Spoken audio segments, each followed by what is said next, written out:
I married a man with a daughter, but Marcus and I clashed over how she should be raised. This disagreement strained not only my marriage but also my connection with his daughter. Things took a turn for the worse when they both started ignoring me. No matter how hard I tried to greet them or start a conversation, they either dismissed me or acted as though I wasn't there. Attempts to mend the situation failed, leaving me feeling isolated and helpless.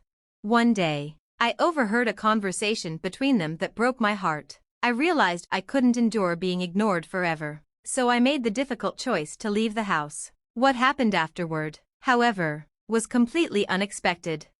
My name is Mary, and I'm 30 years old. I work in the IT field and have been married to Marcus for 2 years. He is 9 years older than me, and we met through a mutual friend. I was drawn to his kind and caring nature. Marcus has a 14-year-old daughter, Anna, from a previous marriage, and the three of us live in a condo together. Anna isn't my biological child. Marcus gained custody of her after his divorce, as her mother chose to leave and hasn't been involved in her life since. When Marcus and I were dating, he told me about his past and his daughter. At first, I hesitated about stepping into a relationship where a child was involved, but I eventually decided to meet Anna. Anna was a lively and modern teenager who seemed cheerful and friendly. "Nice to meet you, I'm Anna. Thank you for taking care of my dad," she said warmly, sensing my nervousness. "Nice to meet you too, Anna," I replied, easing up a little. To my surprise, Anna seemed pleased about Marcus and me dating. "I've always felt lonely without a mom. Dad tries his best, but I think you're really nice. I'd be happy if you became my mom," she said. Her words touched me, and I felt a genuine desire to be a mother figure to her. Eventually, Marcus proposed, and I said yes.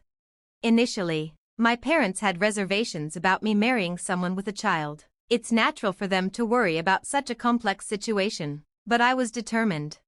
"I truly want to build a life with Marcus and Anna," I told them earnestly. Eventually, my parents understood my feelings and gave their blessing. So, despite the odds, Marcus and I got married.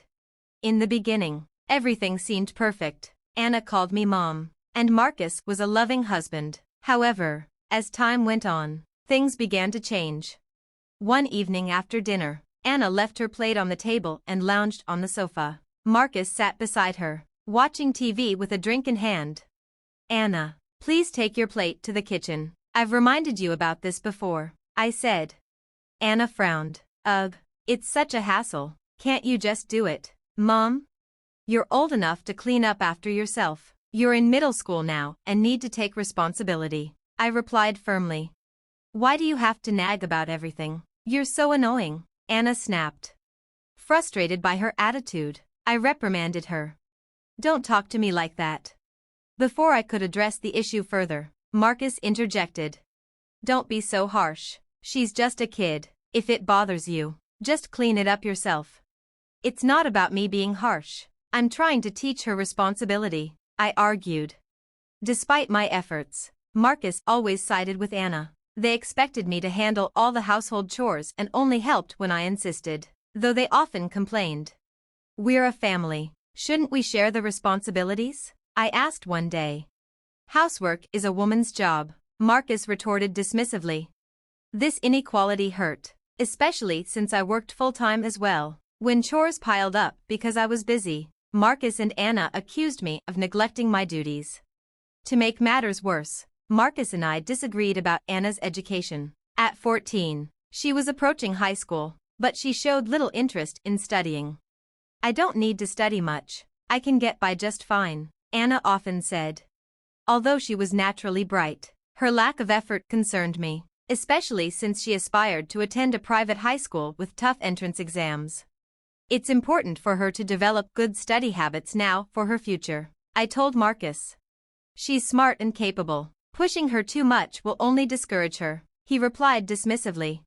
"High school will be more challenging. She needs to prepare," I insisted.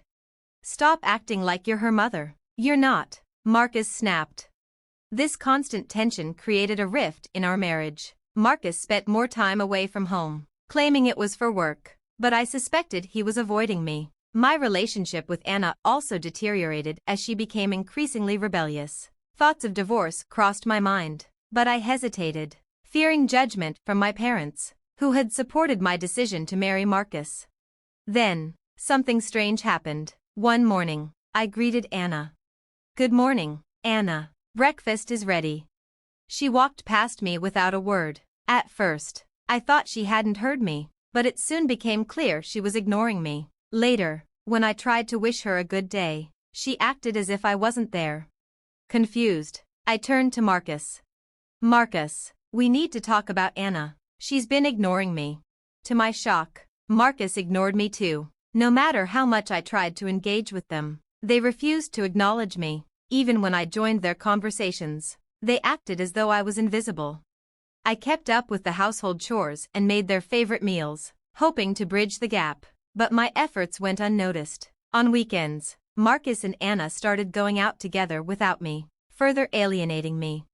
I felt completely abandoned in what was supposed to be my family. I felt utterly sidelined, and the pain was unbearable. How did it come to this? There had been some tension recently, but being treated this way was excruciating. I couldn't comprehend why they had suddenly begun to disregard me. Every time I tried to engage with them, I was met with silence, leaving me heartbroken. One evening, I received a phone call that left me stunned. When I arrived home from work, Marcus and Anna were chatting. Then Anna made a comment that stopped me in my tracks. "Mom is so clueless," she said, belittling me. She went on proudly. "We ignored her on purpose, and it worked perfectly. Dad and I just acted like she wasn't there, and she ended up doing all the chores without complaining. We should have done this ages ago."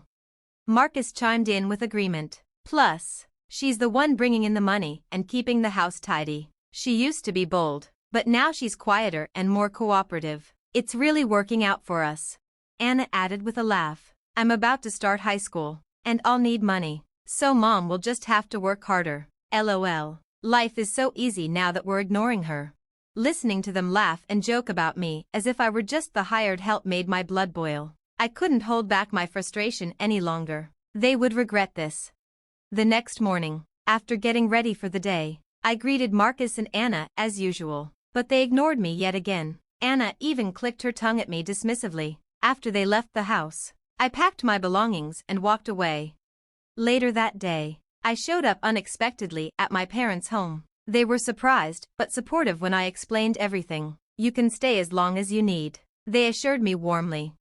My parents' compassion brought tears to my eyes. Despite urging them to accept Marcus in the first place, I feared they might blame me for the situation. Instead, they cared more about my well-being than assigning fault.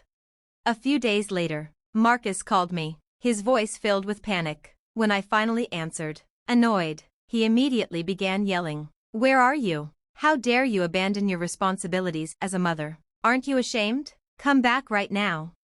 I couldn't believe he had the audacity to yell at me after everything. Completely fed up, I responded firmly, "No, Marcus, I'm not coming back. I'm divorcing you. I can't take this anymore." "What? Stop talking nonsense. You're being immature just because I ignored you a little. We're not getting divorced," he replied, likely worried about losing the convenience I provided. But then, I dropped a revelation. "We're getting divorced because you've been cheating, haven't you?" That earlier phone call wasn't from his workplace, it was from his mistress's husband. Marcus hadn't been working late. He'd been meeting with his lover. Even during his and Anna's supposed vacation, he had dined with someone else. Adding insult to injury, I overheard Anna once saying, "Dad's lover is so beautiful. I wish she were my mom so I could show her off to everyone." Marcus agreed. "She's stunning, but she's married. Besides, her hands are too lovely for housework. That's a job for someone plain like Mary." He had no idea I knew about his affair. I delivered another blow. "I'm filing for divorce and seeking alimony. By the way, I've sold our apartment. You need to leave." The apartment was in my name, purchased by my father before we got married. I hired movers to relocate all my belongings to a new place. With my father's support, I sold the old apartment and bought a new one for myself. I even sent Marcus and Anna's belongings to his parents' house with a note explaining everything. Now, they had nowhere to go. Marcus's brother's family already occupied his parents' home, and Marcus himself was estranged from them. On top of that, his infidelity meant he risked being completely disowned. Marcus, now desperate, began begging for forgiveness. I'm sorry, Mary, I got carried away. Please, give me another chance, he pleaded. But I couldn't forgive him. I had worked tirelessly to create a genuine family with them. I disciplined Anna out of concern for her future. I argued with Marcus, hoping we could parent together as a team. Yet, they dismissed and mistreated me, prioritizing their convenience over our family bond.